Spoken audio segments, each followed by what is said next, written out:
In the next few minutes, we will discuss one of the classical and elegant usages of private public key-based encryption, which is the role it is taken in the SSL TLS specification.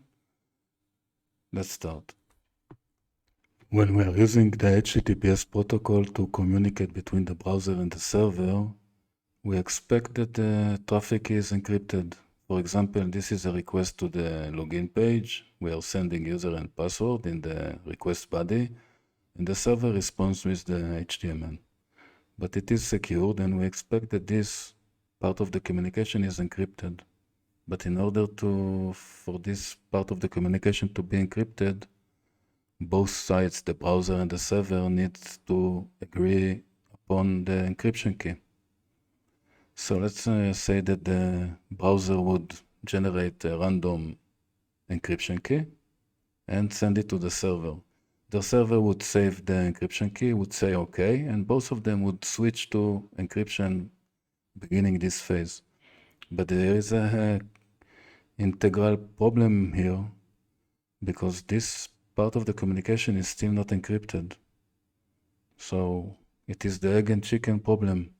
We want the connection to be encrypted, but in order for the connection to be encrypted, we need an encryption key that exists on both sides of the communication. So this, the situation as it is now is problematic. This is where PPK-based encryption provides us a very, very elegant solution to the problem. Let's understand the flow. So upon the initiation of the connection, which is at this phase of the flow is not encrypted yet, the browser would send over the open air, hi, and the server would respond with the public key. So at this point, the client has the public key, the browser has the public key, and the server has the private key. And this is where the magic happens. Now the communication is being switched. You see the blue PPK asymmetric encryption. At this phase, the communication is already encrypted using the PPK, the public and the private key of the server. At this point, the browser would send some random symmetric key to the server, and the server would save this symmetric key and would say to the browser, okay, I got the symmetric key. And then at this phase, the communication now switched to symmetric encryption. And already here, the data is the communication and the rest of the session is encrypted. There is a short phase of PPK-based encryption only to exchange the final key of the symmetric encryption.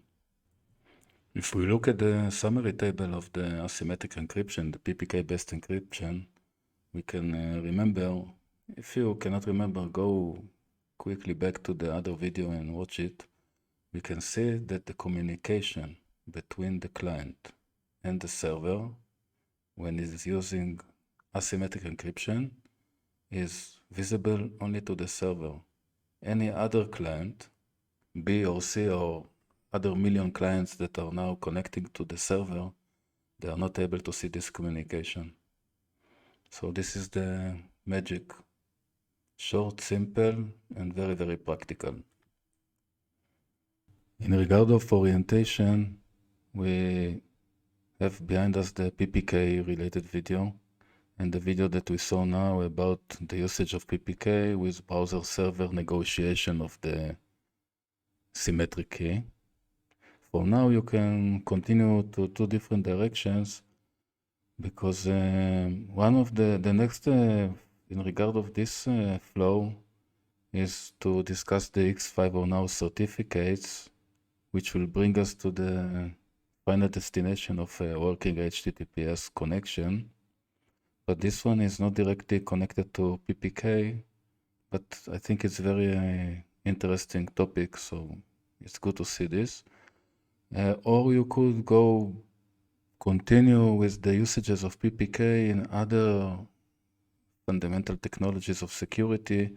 You can see how PPK is used with SSH connection, how PPK is used for digital signature, and how PPK is being used in mutual authentication. So thank you for now.